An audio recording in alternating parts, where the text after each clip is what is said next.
The rain came down in sheets, lashing against steel and asphalt, turning the world into a blur of shadows and rushing water. Cole Brennan's boots slapped hard against the soaked pavement. Truth, his breath burning in his chest as he adjusted the weight of his daughter in his arm. Maya's tiny fingers clung tightly to the collar of his jacket, her wide eyes reflecting the flickering glow of a streetlight fighting against the storm. It was past midnight, far too late for a man who had to be up at dawn for another grueling shift, but he had no choice. The babysitter had canceled, the bills were piling up, and Maya refused to fall asleep unless he carried her on a walk through night. That's when he heard it. A voice, soft at first, truth, almost drowned by the storm. Then louder, raw, trembling. I can't do this anymore.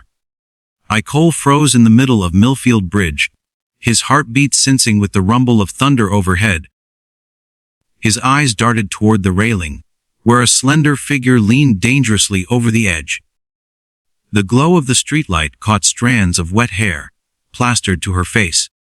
The girl, no older than 20, clutched the railing with pale knuckles. The river below churned black and merciless, waiting to swallow her whole. Instinct cut through exhaustion.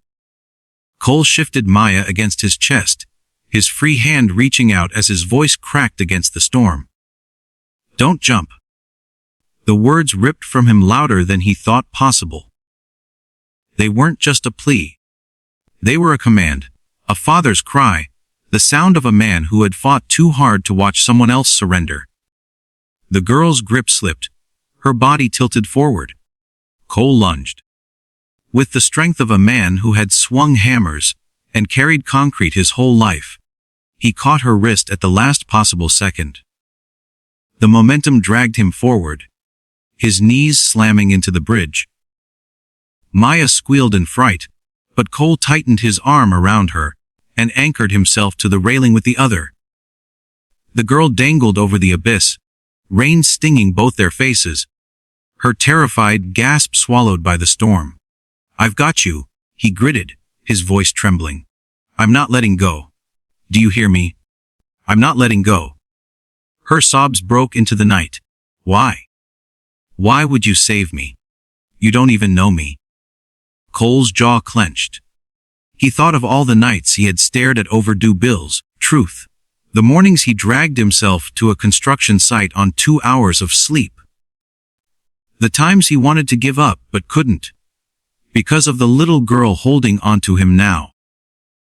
You don't need to know someone to care, he said, straining as the rain made their grip slippery. You matter. I swear you matter more than you think. Her fingers tightened around his. For the first time, she looked directly at him. What she saw wasn't a man with money or power, but a father fighting with everything left in him to keep both her and his daughter safe. With a guttural groan, Cole pulled her up and over the railing, collapsing onto the wet pavement with Maya crying against his chest. The girl curled into herself, shaking uncontrollably, her tears indistinguishable from the rain. They sat there for a long time, 3 souls in the middle of a bridge, the storm raging around them. Cole broke the silence. His voice was quieter now, but no less firm. I don't know what you're going through, but I know this. You were meant to live tonight. If I was meant to walk this bridge, carrying my little girl at this hour, it was for you. The girl covered her face with her hands, her shoulders heaving. Cole didn't press her for answers. He simply sat beside her, Maya finally resting her head against his chest. Her small hand reaching out to touch the stranger's arm, as if to say, you're not alone. For the first time in years, the young woman let herself believe it might be true. The storm began to break, the clouds parting just enough for the moonlight to spill across the river. And on that bridge, with exhaustion heavy in his bones, and love heavy in his arms, Cole Brennan, a struggling construction worker, a single father with nothing to spare, had unknowingly built the one thing that mattered most, a reason for someone else to hold on.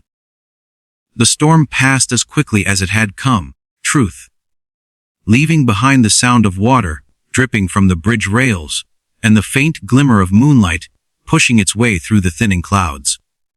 Cole sat there for a moment, still catching his breath, his arm wrapped tightly around Maya, the other resting near the young woman, as if ready to catch her again should she slip away. Not from the edge, but from herself.